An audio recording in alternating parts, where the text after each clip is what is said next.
നമസ്കാരം. തൊഴിലാളി സർക്കാർ ഭരിക്കുന്ന നാടാണ് നമ്മുടേത്.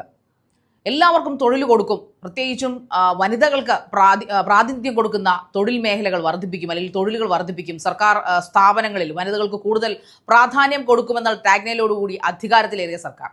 സത്യം, ഇപ്പോൾ സെക്രട്ടേറിയറ്റ് പഠിക്കൽ വനിതകൾ ഉൾപ്പെടുന്ന ആൾക്കാർ, അല്ലെങ്കിൽ വനിതകൾ ശയനപ്രദർശനവും ഉപ്പുകല്ലിൽ മുട്ടുകുത്തിയുള്ള സമരവും കാണുമ്പോൾ മൂക്കത്ത് വിരൽ വെച്ച് പോവുകയാണ്. ഇതൊന്നും ഈ സർക്കാരും നമ്മുടെ മുഖ്യനും ഒന്നും കാണുന്നില്ലേ?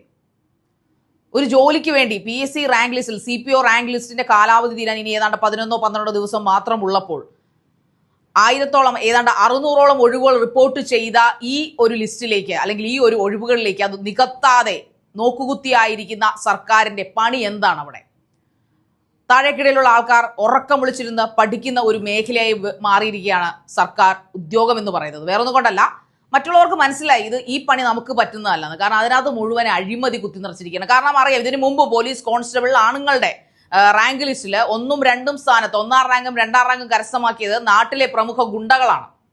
അപ്പോൾ അക്കൂട്ടത്തിൽ ഇനിയും ഗുണ്ടകൾക്ക് വേണ്ടിയാണോ ഇനി CPOയുടെ റാങ്ക് ലിസ്റ്റുകൾ റിസർവ് ചെയ്ത് വെച്ചിരിക്കുന്നു എന്ന് ചോദിച്ചാൽ മുഖ്യനാണ് അതിന് മറുപടി പറയേണ്ടത്. എന്തുകൊണ്ടാണ് നമ്മുടെ സ്ത്രീജനങ്ങളോട് ഈ ക്രൂരത നിങ്ങൾ കാണിക്കുന്നത്?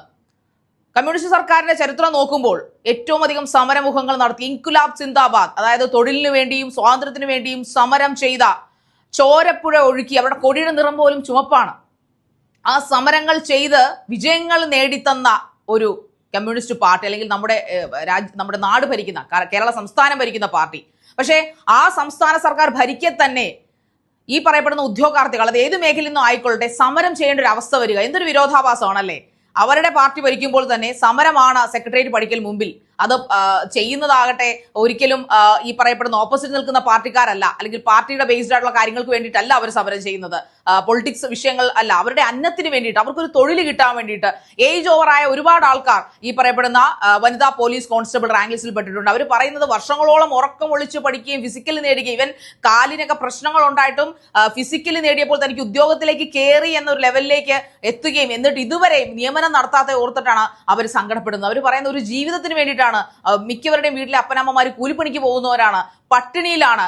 അതുകൊണ്ട് തന്നെ മകളൊരു സർക്കാർ പ്രത്യേകിച്ചും പോലീസ് സേവനത്തിലേക്ക് വരുമ്പോൾ തങ്ങളുടെ ജീവിതം സുലഭമാകും, വേണ്ട 4 നേരം മൃഷ്ടാനമായിട്ട് ഭക്ഷണം കഴിക്കാമെന്ന് അവർ ചിന്തിച്ചിരുന്നു.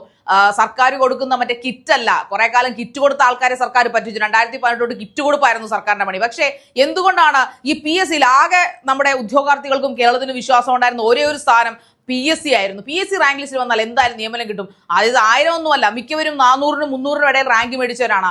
ആകെ 200-ഓളം പേരെയാണ് ഈ റാങ്ക് ലിസ്റ്റിൽ നിന്ന് നിയമിച്ചിരിക്കുന്നത്. എന്തൊരു തോന്നിയവാസമാണ് ഈ കാണിക്കുന്നത്, അല്ലെ? നമ്മുടെ സർക്കാർ എന്ന് പറയുന്നത് മനസ്സിലായി. അപ്പൊ നിങ്ങൾ കാണിച്ചാൽ മതി, എനിക്ക് മനസ്സിലാവും. അതിന്റെ ഇടയ്ക്ക് സംസാരിക്കല്ലേ, അപ്പൊ ഇത് കണ്ടിന്യൂ ചെയ്യാമല്ലോ. ഓക്കെ. നമ്മുടെ സർക്കാർ ആകെ നിയമനം നടത്തിയിരിക്കുന്ന 200 ഒഴിവുകൾ മാത്രമാണ്. എന്തുകൊണ്ടാണ്? നമ്മുടെ നാട്ടിൽ വനിതാ പോലീസ് സ്റ്റേഷനുകൾ, അല്ലെങ്കിൽ പോലീസ് സ്റ്റേഷനുകൾ വനിതകളെ കൊണ്ട് നിറഞ്ഞിരിക്കുന്നതുകൊണ്ടാണ്. അല്ല, ഒരു പോലീസുകാരന് അല്ലെങ്കിൽ 10 പോലീസുകാർക്ക് ഒരു സ്ത്രീ അല്ലെങ്കിൽ ഒരു വനിതാ പോലീസ് എന്ന നിലയിലാണ് നിയമനം ഇനി നടത്തുന്നതെന്നാണ് മുഖ്യമന്ത്രി പറഞ്ഞിരിക്കുന്നത്, അല്ലെങ്കിൽ നമ്മുടെ കമ്മ്യൂണിസ്റ്റ് സർക്കാർ പറഞ്ഞിരിക്കുന്നത്. എന്നിട്ടും എന്തുകൊണ്ടാണ് ഈ വനിതാ CPO റാങ്ക് ലിസ്റ്റിൽ നിന്ന് എന്തുകൊണ്ട് അവർ നിയമിക്കുന്നില്ല ആൾക്കാരെ? ഏതാണ്ട് ദിനാഗ്രഹ സത്യാഗ്രഹം തുടങ്ങിയിട്ട് ഏതാണ്ട് 15 ദിവസത്തോളം ആയിരിക്കുന്നു. അതിൽ പലരെയും ഹോസ്പിറ്റലിൽ പ്രവേശിപ്പിക്കുന്നു. ഇതൊന്നും കാണാൻ അവിടെ ആളില്ല. ഇതൊന്നും പുള്ളിക്ക് താല്പര്യമില്ല. നമ്മുടെ മുഖ്യന് നമ്മുടെ സമരങ്ങളൊന്നും വലിയ താല്പര്യം. കാരണം ആശമാരവിടെ തലമുടനം ചെയ്യുന്നു, തലക്കല്ലെ അടിച്ച് സമരം ചെയ്യുന്നു. എന്നിട്ട് മുഖ്യന് യാതൊരു അനക്കവും ഇല്ല. പാലം കുലുങ്ങിയാലും കേളൻ കുലുങ്ങുകയില്ല എന്ന നിലപാടിലാണ് നമ്മുടെ മുഖ്യൻ ഇരിക്കുന്നത്. ഇനി ആരുടെയൊക്കെ ആത്മാഹുതികൾ കാണേണ്ടി വരുമെന്ന് കേരളക്കാർക്ക് കാത്തിരുന്ന് കണ്ടേ മതിയാവൂ. വെറുതെ ചോദിക്കുന്നതല്ല, അവരിപ്പോഴും പറയുന്നു. അതിനകത്തുള്ള പല സമരം ചെയ്യുന്ന ആൾക്കാരും പറയുന്നത്, ഞങ്ങൾ സർക്കാരിനോട് വാശി കാണിക്കുന്നതല്ല, ഞങ്ങളെ ഒന്ന് ശ്രദ്ധിക്കാൻ, ഞങ്ങളുടെ അവസ്ഥ ഒന്ന് പരിഗണിക്കാൻ റിക്വസ്റ്റ് ചെയ്യുകയാണെന്നാണ് അവർ പറയുന്നത്. അതുകൊണ്ട് എന്തുകൊണ്ടാണ് തൊഴിലാളി സർക്കാർ എന്ന് വീമ്പ് പറയുന്ന നമ്മുടെ കമ്മ്യൂണിസ്റ്റ് പാർട്ടി ഇൻകുലാബ് സിന്ദാബാദ് വിളിച്ച് നമുക്ക് നാടിന് സ്വാതന്ത്ര്യം നേടുത്തുന്ന ഈ പാർട്ടിയുടെ വക്താക്കൾ എന്തുകൊണ്ടാണ് ഒരു തൊഴിലിന് വേണ്ടി പഠിച്ച് പാസ്സായിട്ടും കേഴുന്ന നമ്മുടെ ഉദ്യോഗാർത്ഥികൾ എന്തുകൊണ്ടാണ് മനസ്സിലാക്കാതെ പോകുന്നു എന്ന് ചോദിച്ചാൽ സ്വജനപക്ഷപാതം എന്ന് തന്നെ പറയേണ്ടി വരും. അഴിമതിയുടെ കൂത്തരങ്ങാണ് നമ്മുടെ സംസ്ഥാന സർക്കാർ എന്ന് പറഞ്ഞാൽ ഒരിക്കലും തെറ്റായി പോവുകയില്ല. തീർച്ചയായിട്ടും ഈ ഒരു അവസ്ഥ ഇനി 10 ദിവസങ്ങളേ ഉള്ളൂ അവരുടെ ഈ ലിസ്റ്റിന്റെ കാലാവധി കഴിയാനായിട്ട്. ഇതിൽ നിന്ന് ഇനി സർക്കാർ കനിയുമോ ഇല്ലയോ എന്ന് കാത്തിരുന്ന് തന്നെ നമുക്ക് കാണേണ്ടി വരും.